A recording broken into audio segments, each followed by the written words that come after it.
bago ang lahat, subscribe muna kayo sa aking YouTube channel mga sir ma'am para lagi tayo updated sa mga bago natin mga video.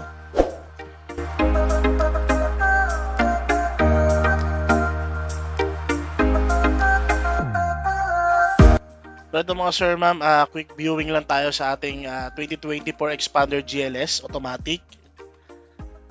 So discuss lang natin yung mga promo.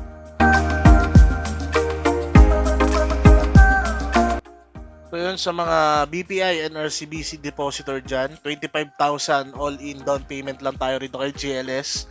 And for 5 years, 24,444 per month.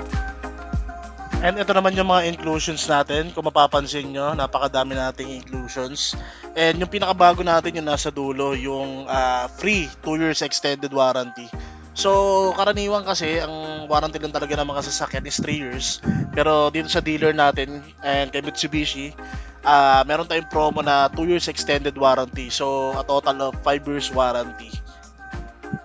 So, para ma-qualify tayo sa extended 2 years warranty, syempre, unang-una, dapat kay Mitsubishi authorized dealer or service lang tayo magpapagawa and magpapa-PMS. So, para di ma-void yung warranty natin. So, ano-ano ba yung mga covered ng warranty? Number 1, engine. Pangalawa, transmission, then electricals and differentials.